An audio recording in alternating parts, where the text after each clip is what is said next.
एक अफसर, 21 साल की नौकरी, 25 तबादले, लेकिन हर बार एक ही पहचान, सख्त अफसर। कुर्सी बदली, शहर बदला, सरकारें बदली, लेकिन नहीं बदला तो तुकाराम मुंडे का काम करने का तरीका। और अब मुंबई में एफडीए की कमान संभालते ही मिलावटखोरों पर ताबड़तोड़ छापे, करोड़ों का माल जब्त, हजारों जांच और नियम तोड़ने वालों के लाइसेंस पर सीधी कार्रवाई। लेकिन कहानी यही खत्म नहीं होती, क्योंकि जिस अफसर का नाम आज मुंबई के कारोबारियों के बीच सबसे बड़ी चर्चा है, उसकी शुरुआत महाराष्ट्र के एक छोटे से किसान परिवार से हुई थी। बता दें कि यूपीएससी में 20वीं रैंक और फिर प्रशासन की बड़ी बड़ी जिम्मेदारियां, और हर कुछ समय बाद एक नया तबादला। आखिर ऐसा क्या है तुकाराम मुंडे में? ईमानदारी की जिद, नियमों की सख्ती, या फिर सिस्टम से टकराने का बेजोड़ हौसला?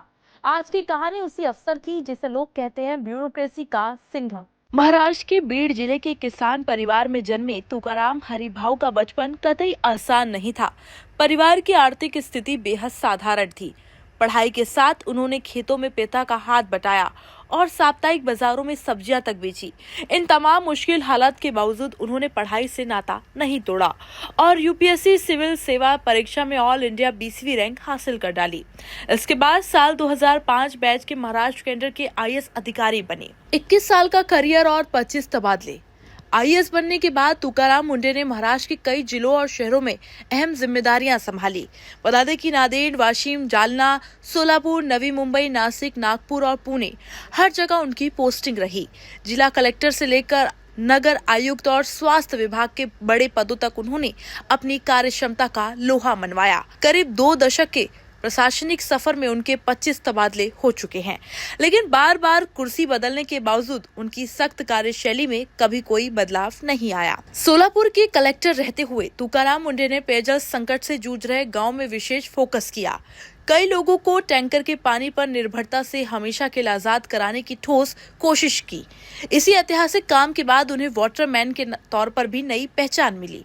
लेकिन तुकाराम की कार्यशैली की चर्चा सिर्फ उनके विकास कार्यों तक सीमित नहीं रही, बल्कि उनके कड़े फैसले कई बार बड़े बड़े राजनीतिक विवादों की वजह भी बने। साल 2015 में तत्कालीन महाराष्ट्र के राजस्व मंत्री एकनाथ खड़से का काफिला रोकने की घटना ने तुकाराम मुंडे को रातों रात सुर्खियों में ला दिया। मामला गरमाते गरमाते विधानसभा तक जा पहुंचा और उन पर जनप्रतिनिधियों का सम्मान न करने के गंभीर आरोप लगे। लेकिन तुकाराम अपनी कार्रवाई और उसूलों पर चट्टान की तरह अड़िग रहे।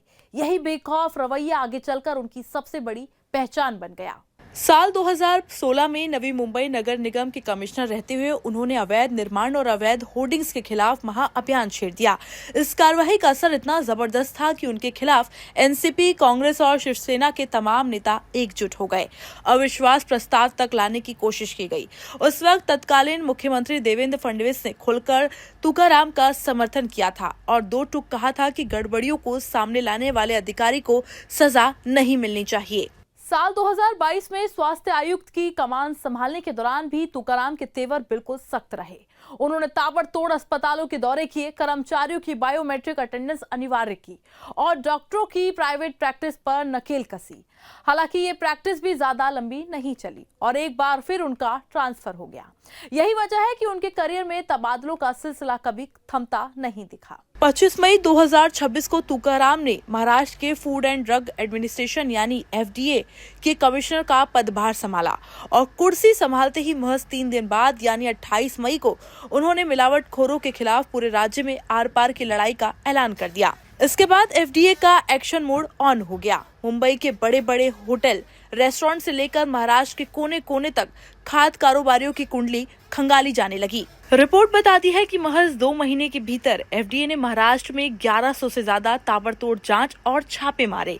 इस दौरान करीब 49 करोड़ 57 लाख रुपए का मिलावटी स्टॉक जब्त किया गया था और नियम तोड़ने वाले के खिलाफ 56 रेस्टोरेंट के लाइसेंस भी सस्पेंड कर दिए गए थे। ये कार्रवाई सिर्फ छोटे दुकानदारों तक सीमित नहीं थी, बल्कि मुंबई के नामी गिरामी फूड ब्रांड्स पर भी इसकी गाज गिरी। इस बड़ी कार्रवाई की जद में मुंबई के कई मशहूर नाम आए, जैसे रुस्तम एंड कंपनी, नूर मोहम्मदी, शालीमार्ग, आदित्य बिरला ग्रुप की वारसा और शेफ राहुल अरकर का रेस्टोरेंट। इन छापों के बाद मुंबई की हॉस्पिटैलिटी सेक्टर में भी खलबली मच गई। संदेश बिल्कुल साफ था, आम जनता की सेहत और खाने की गुणवत्ता के साथ खिलवाड़ करने वालों को किसी भी कीमत पर बख्शा नहीं जाएगा। तुकाराम मुंडे के कार्यकाल में सिर्फ छापे ही नहीं बढ़े, बल्कि फूड सैंपल्स की टेस्टिंग की रफ्तार भी कई गुना तेज हो गई। आंकड़ों के मुताबिक एफडीए की लैब में सिर्फ 15 दिनों के भीतर करीब 8,700 फूड सैंपल्स की जांच कर डाली गई, जबकि साल 2025 के पूरे 12 महीनों में करीब 15,000 सैंपल ही टेस्ट हुए थे। हालात ये हैं कि अब लैब में एक की बजाय 2 शिफ्टों में युद्ध स्तर पर काम चल रहा है। तुकाराम ने सिर्फ दफ्तर के बाहर ही नहीं, बल्कि अंदरूनी व्यवस्था में भी क्रांतिकारी बदलाव किए। आम जनता की शिकायतों के लिए पोर्टल के दरवाजे खोले गए और अधिकारियों के लिए शिकायतों के निपटारे की सख्त सीमा तय कर दी गई। नतीजा ये है कि विभाग को अब रोजाना 500 से 1100 तक की शिकायतें मिल रही हैं। खुद तुकाराम सुबह ठीक 9:30 बजे ऑफिस पहुंचकर एक फाइल और खुद व्यवस्था की मॉनिटरिंग कर रहे हैं। सिर्फ खाने पीने की मिलावट ही नहीं, बल्कि संगठित गुटखा सिंडिकेट पर भी विभाग ने जबरन प्रहार किया है। ऑर्गेनाइजर गुटखा नेटवर्क के खिलाफ पहली बार मोका जैसी सख्त धाराओं के तहत शिकंजा कसा गया है। तुकाराम ने 2 टूक शब्दों में साफ कह दिया है कि जनता की जिंदगी से खिलवाड़ करने वालों को किसी भी माफिया को रियायत नहीं मिलने वाली है। तुकाराम की इस बुलडोजर जैसी कार्यवाही का मामला बॉम्बे हाई कोर्ट तक जा पहुंचा। हुआ ये कि तुकाराम मुंडे की टीम ने नियमों की अनदेखी करने पर नवी मुंबई के एक बड़े 5 स्टार होटल का लाइसेंस रद्द कर दिया था, जिसके खिलाफ होटल मैनेजमेंट सीधा हाई कोर्ट पहुंच गया। सुनवाई के दौरान हाई कोर्ट ने तल्ख टिप्पणी करते हुए एफडीए से कहा, सिर्फ 1-2 कॉकरोच मिलने पर सीधे लाइसेंस रद्द कर देना थोड़ा ज्यादा है। आप लोग सिर्फ प्राइवेट होटलों पर ही डंडा क्यों चला रहे हैं? अगर आप इतने ही सख्त हैं तो जाइए मंत्रालय, सरकारी ऑफिस और हाई कोर्ट की कैंटीनों में छापा मारिए और हमें रिपोर्ट दीजिए। कोर्ट के इस आदेश के बाद तुकाराम की टीम ने बिना देर किए हाईकोर्ट परिसर समेत सरकारी कैंटीनों में भी ताबड़तोड़ छापेमारी कर डाली। यानी कार्यवाही का दायरा अब सिर्फ निजी होटलों से आगे बढ़कर सीधे सरकारी महकमों तक पहुंच चुका था। इस ताबड़तोड़ एक्शन के बाद तुकाराम मुंडे का नाम एक बार फिर महाराष्ट्र विधानसभा के शीतकालीन मानसून सत्र में गरमाया। विपक्ष ने सरकार से घेराव कर पूछा कि क्या उनका फिर से ट्रांसफर किया जा रहा है। वहीं एनसीपी एसपी विधायक जितेंद्र ने मांग उठाई कि तुकाराम को कम से कम 3 साल तक एफडीए में ही रहने दिया जाए, क्योंकि कुछ स्वार्थी लोग अपने निजी फायदों के लिए उनका ट्रांसफर करना चाहते हैं।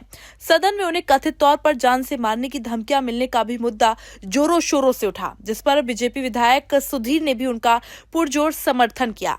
हालांकि विभाग के मंत्री नरहरी जिरवाल ने साफ कर दिया है कि फिलहाल उनके ट्रांसफर का कोई प्रस्ताव नहीं है और उन्हें पूरी सुरक्षा मुहैया कराई जाएगी।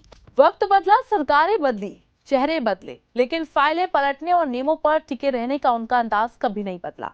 एक किसान का बेटा जिसने यूपीएससी में 20वीं रैंक से शुरुआत की थी, आज भी उसी बेखौफ तेवर में सिस्टम की रफ्तार तय कर रहा है। कभी ट्रांसफर तो कभी विवाद, पर तुकाराम की डिक्शनरी में झुकना शब्द आज भी मौजूद नहीं है। महाराष्ट्र की ब्यूरोक्रेसी में कोई इन्हें ईमानदारी का दूसरा नाम मानता है तो कोई सिस्टम का इकलौता सिंघम। कहानी सिर्फ एक अफसर की नहीं, उस बुलंद उसूल की है जो हर राजनीतिक आंधी और दबाव के सामने भी अपनी जगह से कभी टस से मस नहीं होता। जिस तरीके से इनका काम करने का अंदाज है, उस पे आप क्या कहेंगे? कमेंट सेक्शन में अपनी राय जरूर दीजिएगा। फिलहाल के लिए इतना ही। नमस्कार।